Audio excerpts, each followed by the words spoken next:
आमतौर पर देखा जाता है कि किसी भी हिट सीरीज का दूसरा सीजन पहले सीजन के मुकाबले थोड़ा फीका रह जाता है, लेकिन ग्राम चिकित्सालय सीजन 2 इस मामले में एक बेहतरीन अपवाद है। इसका दूसरा सीजन पहले सीजन से न सिर्फ बेहतर है बल्कि सामाजिक मुद्दों को उठाने और अपनी मिट्टी की खुशबू को समेटने में कहीं आगे निकल गया है। पहला सीजन जहां कहानी का ताना बाना बुनने और एक पायलट फेज की तरह थोड़ा ऊपर नीचे हुआ था, वहीं दूसरा सीजन सीधे दर्शकों के दिलों को छुआ है। एक्टिंग तो पहले सीजन में भी लाजवाब थी। हमने सीजन 1 के रिव्यू के वक्त ही अमोल पराशर की एक्टिंग की भी तारीफ की थी कि भाई अगला शहर से आया है तो इसलिए इस तरह की एक्टिंग कर रहा है।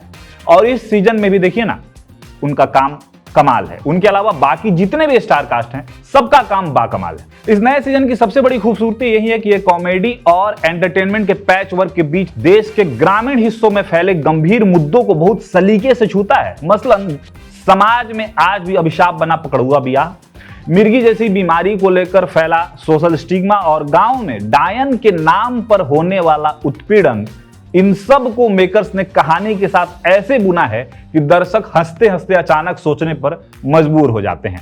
और देखिए, टीवीएफ की यही तो खासियत है कि ये लोग ह्यूमर को हमारी क्या बोलते हैं उसको, रोजमर्रा की जिंदगी से ही खींच कर लाते हैं।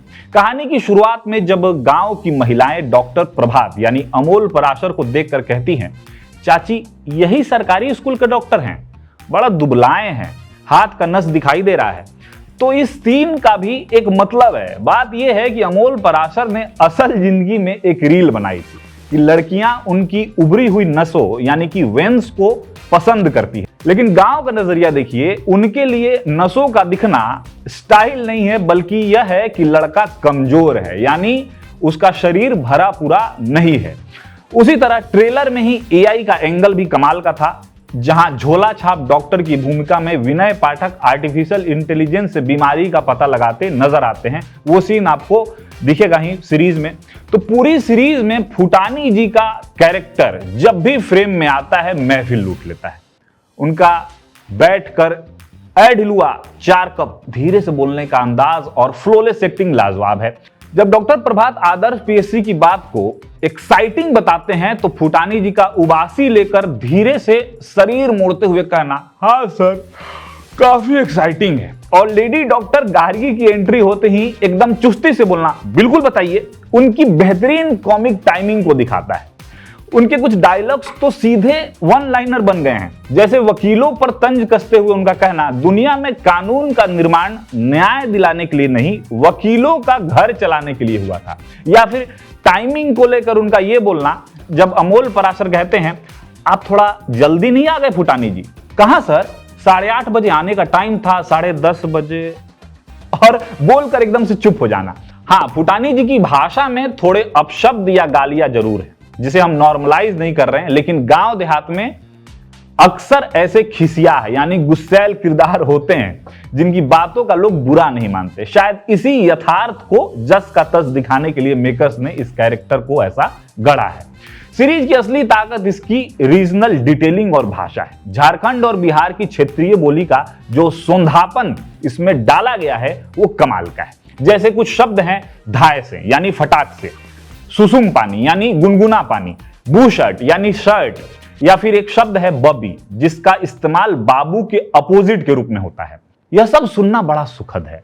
जब गांव वाले डॉक्टर को अपनी बीमारी बताते हुए कहते हैं धुकधुकी होना, कपार ठनकना, मन का गमगमाना, मिजाज टनटना जाना, और परेशान होकर डॉक्टर प्रभात कहते हैं कि भाई हिंदी में बताइए, तो हंसी रोक पाना मुश्किल हो जाता है। इसके अलावा विजुअल के स्तर पर गांव के घरों में खपड़ा छवाना यानी मिट्टी की खपरेल ठीक करना, या छज्जे के ऊपर साइकिल का पुराना टायर टंगा होना, मतलब रखा होना, चौकी के नीचे प्याज रखना जैसी बारीक चीजें इस बार के ग्राम चिकित्सालय को बहुत खास और रियलिस्टिक बनाती है। पूरी सीरीज में भ्रष्टाचार, ईमानदारी और स्वास्थ्य व्यवस्था की लड़ाई को समानांतर दिखाया गया है। दवाइयों के लिए उधार और आकाश मखीजा की नौकरी बचाने के लिए घूस का जो खेल चलता है, उस पर बाबू साहब यानी निरहुआ का डायलॉग, हम घूस को घूस ही कहते हैं, जैसे प्यार को प्यार ही रहने दो, सिस्टम की कड़वी सच्चाई बयां करता है।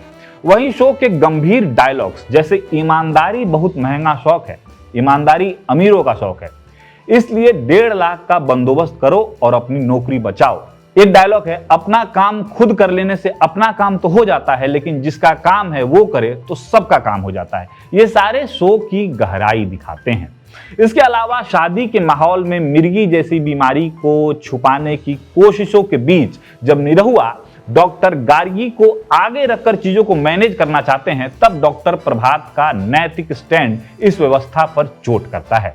इसी बीच पंचायत सीरीज के बनराकस और विनोद की एंट्री इस सीजन को थोड़ा मजेदार बनाता है, पर वो ना भी होता तो कुछ खास फर्क नहीं पड़ता। जैसे जैसे कहानी आगे बढ़ती है, वैचारिक टकराव भी देखने को मिलता है। डॉक्टर गार्गी जब प्रभात से कहती हैं एक पीएससी को एक डॉक्टर की जरूरत है, व्यवस्था बदलने वाले क्रांतिकारियों की नहीं, तो यह व्यवहारिक सोच को दिखाता है। गार्गी की जुगाड़ वाली सलाह को शुरू में ठुकराने वाले प्रभात को अंत में एक सिचुएशन में आकर खुद बाइक से तेल चुराना पड़ता है, जिसे बहुत खूबसूरती से फिल्माया गया है।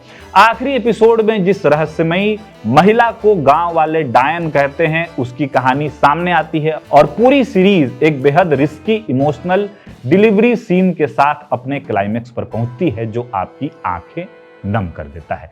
तो मोटा माटी बात यह है कि ग्राम चिकित्सालय सीजन 2 सिर्फ एक एंटरटेनमेंट शो नहीं है, बल्कि यह ग्रामीण भारत की बदहाल स्वास्थ्य व्यवस्था, वहां के सीधेपन, अंधविश्वास और कमियों का एक बेहद ईमानदार आईना है। टीवीएफ ने एक बार फिर साबित कर दिया है कि अगर आपके पास बेहतरीन स्क्रिप्ट, लाजवाब एक्टर्स और अपनी जड़ों की मजबूत समझ हो तो कमाल किया जा सकता है। इसे अपनी वॉच लिस्ट में बिल्कुल मिस मत कीजिएगा। हमारी तरफ से सीरीज को 4 स्टार आउट ऑफ 5। आप अपनी राय कमेंट में बताइएगा जरूर। मेरा नाम है सत्यम प्रियदर्शी। बहुत बहुत धन्यवाद।